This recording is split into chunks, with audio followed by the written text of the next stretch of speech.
Welcome to the quick hitter version of the Mike Wise Show. On my 100th show, I'm joined by Harvey Araton and Frank Isola as we look back at 2020 and look ahead to 2021. And well, same as always, them damn Knicks, they're just not doing it for us. We've all covered the Knicks. I got to say, Frank was probably 9 when they last won their last championship. I don't even know if he remembers it. I was 9. Harvey, you were about 42. I mean, you like what? No, like, has anything changed after like Dolan bought the team? Like, I mean, has it just been one run on him getting in his own way and the franchise just having this toxic top-down management? Will that ever change? Well, you know, the toxic top-down management goes all the way back to even the days of Red Holzman and Eddie Donovan.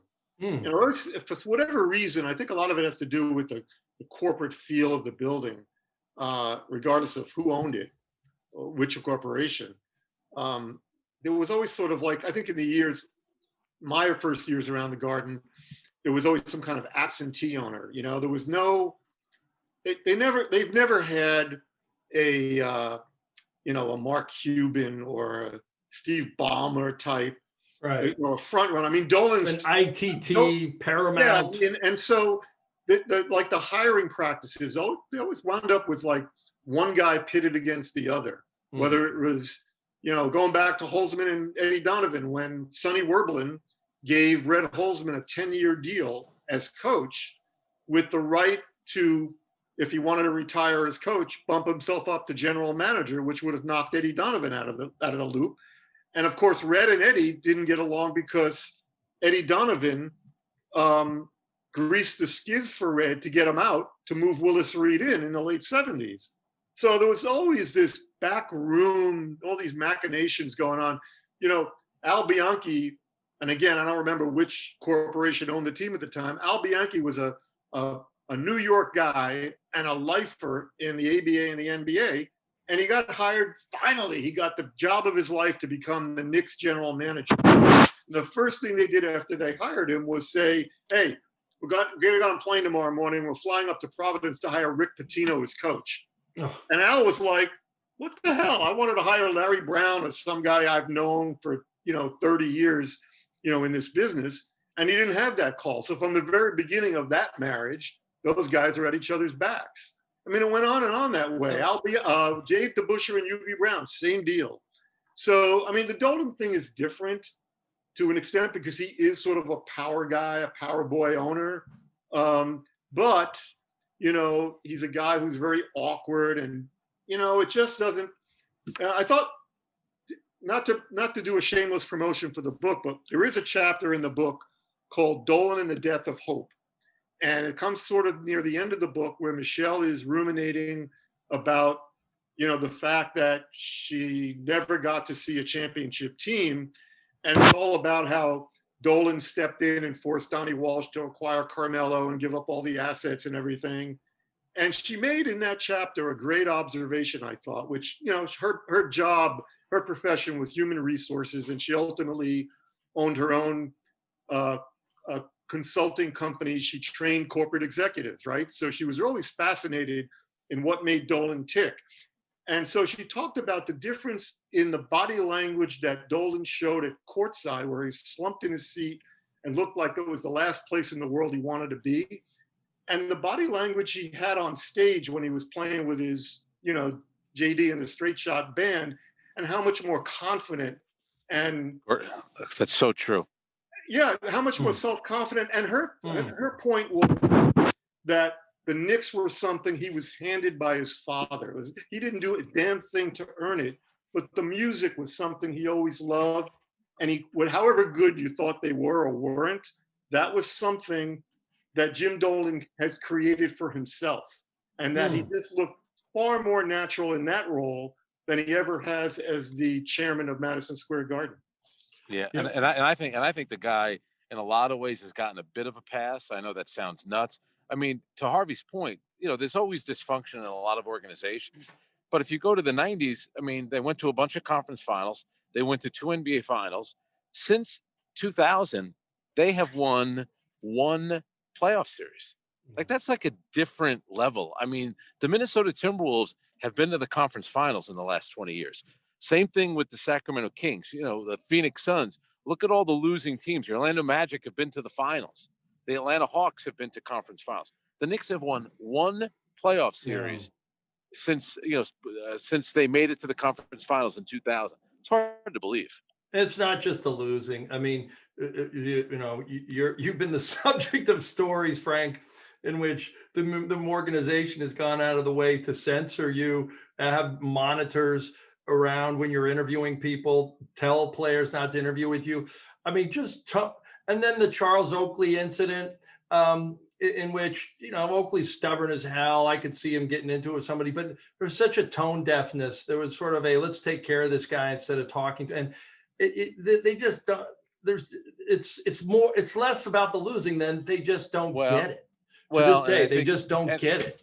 And I think when you have the individual owner, and I think Harvey's point before about David Stern, where David, all right, so you're going to be critical of David Stern, but he knows that in some way he needs you. He doesn't want to lose you. Where Jim Dolan, they just keep score. Well, you were negative. Well, you're done. You're out. So here's Charles Oakley. Forget about the fact that he did all this dirty work when he played. And to your point, being tone deaf, not to realize that to the fans, they identify with Charles Oakley because everybody likes to think of themselves as a lunch pail kind of person. And so, all right, so here's Oakley. Every time a reporter asks him a question about the Knicks, he gives a brutally honest answer, how bad they are. And to Jim Dolan, you become an enemy of the state, so to speak. And it just doesn't, you can't run a basketball team like that. And these wars with the media, all right, let's say he's winning the war. What is ultimately the goal of your team? And I guess he's making money, which is all he cares about. But again, the great thing about sports is they keep score. And after all the games, they put it in either the win column or the loss column. So that's what, to me, he should be one of the biggest things he should be judged on. And the record clearly speaks for itself. Guys, I always get this question when we're talking about the Knicks, and my old editor at the Times, Jay Schreiber, used to always ask me and say, we all know Jay. Well, if Dolan's such a bad owner, why is it that the Rangers, while they haven't won a cup, since '94, I believe, they've been competitive. They've gotten to, a couple of Stanley Cup finals.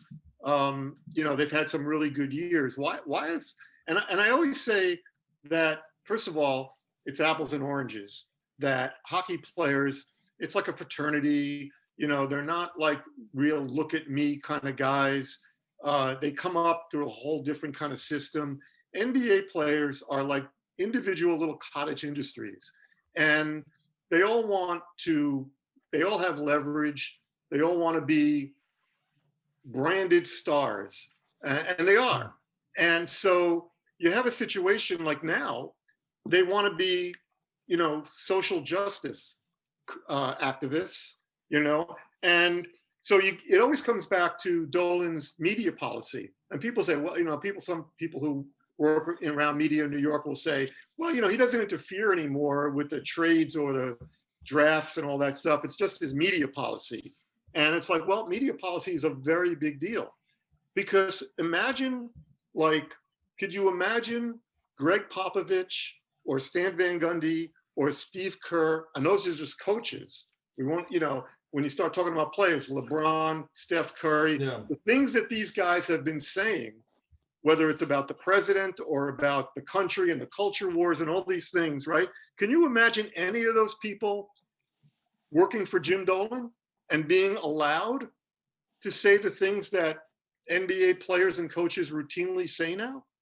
The Knicks couldn't even release a statement.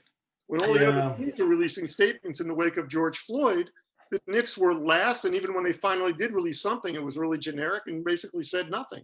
So I think that whole media policy, while players might not care if the Knicks exclude Stephen Bondy from a telephone news conference, they certainly care about the restrictions that he would place on employees in terms of expressing themselves on any number of things.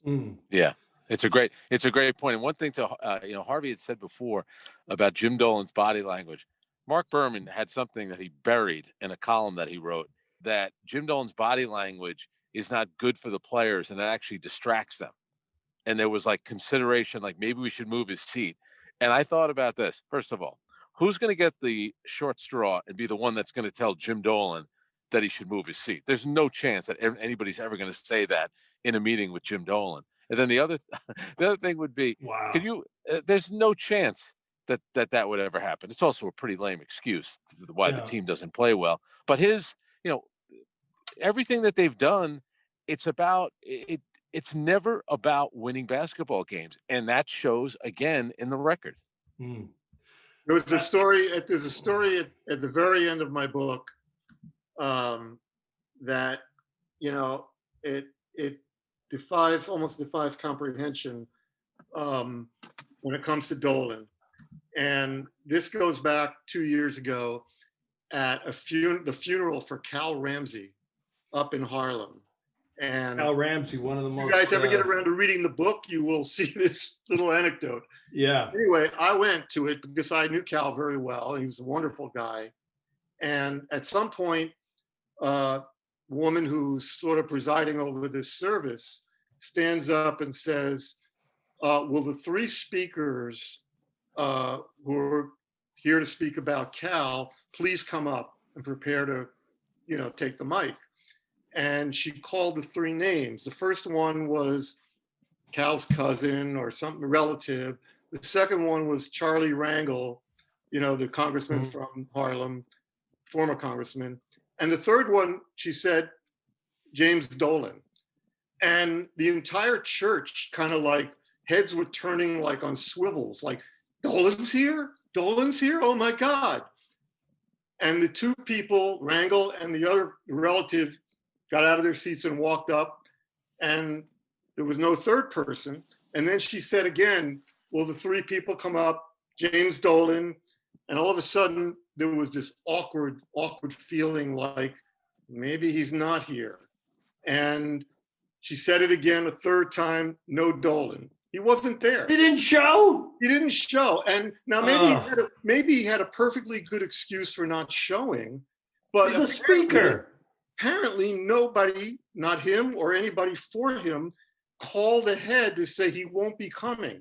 And so I was sitting next to an NBA employee who shall remain unnamed, and he just shook his head and said, so typical. If you want to hear more from Frank Isola and Harvey Araton, check out the full version of the Mike Wise Show from Pure Hoops Media. You can also hear more from us on the Pure Hoops Media YouTube channel.